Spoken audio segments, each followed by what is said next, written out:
जानानै दिनै गेलेनानै देरहासार जानो हादों। बिथाङा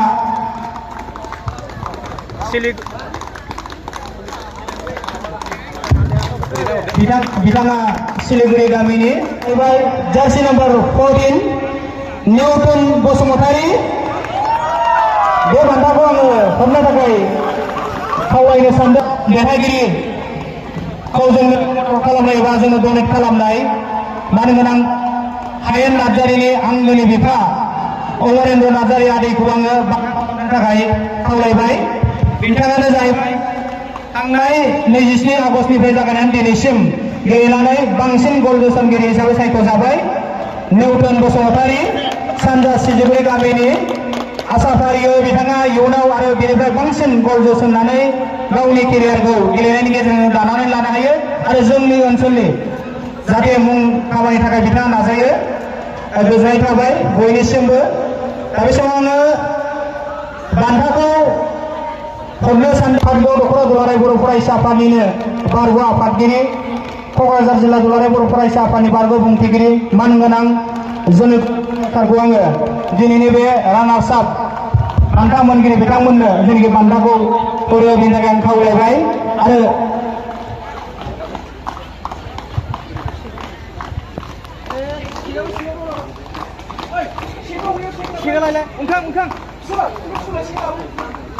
नि गेजेरजों खेलाखौ गेलेदोंमोन, नाथाय मोननैबो हानजाया खस्थ' खालामलायदोंबाबो जोसनलायनो हायाखै। नाथाय ट्राइबेकारनि गेजेरजों बिथांमोना 2 गलनि फारागथियाव दिनै जेननायखौ गनायना लानो गोनां जादों। खावलायबाय केप्टेन जयैनो फैनानै जाहाथे आजावो।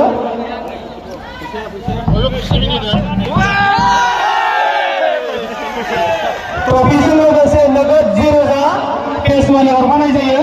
जाय हानजाया जेनो गोजोन बान्था हरनाय आरो बान्था आजावगिरि बिथांमोननिसिम इयुनाव जाहाथे साबसिन गेलेनानै गावबागाव केरियार बानायनायजों लोगोसे गामिनि आरो ओनसोलनि आरो बर' हारिनि थाखाय आफादगिरि बिरखां औवारि आदाखौ आङो दिनैनि जोंनि देरहासार बान्था बे बान्थाखौ आं गथायनो थाखाय खावलायबाय।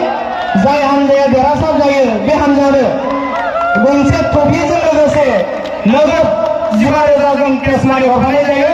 आरो बे केस मानि आरो ट्रफिखौ जोंनिसिम दिनै डनेट खालामदों जोंनि ओनसोलनिनो सासे जाखांफुनाय कन्ट्राक्टर बिजनेसमेन मानगोनां बिस्ति मोसाहारिया गावनि आंगोनि बिहाव बिरन बसुमतारी रुंसारि बिरन बसुमतारी गोसोखांथिनि मुङै बिथाङा जोंनो डनेट खालामदों।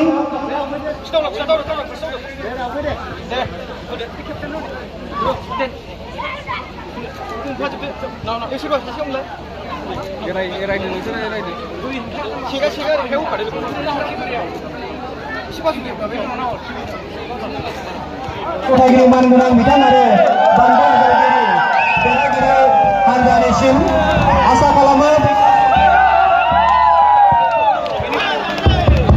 बेनिफ्राय साबसिन गेलेनानै खेला सामलाय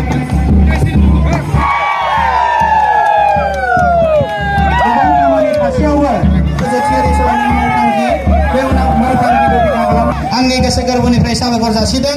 लोगोसे बे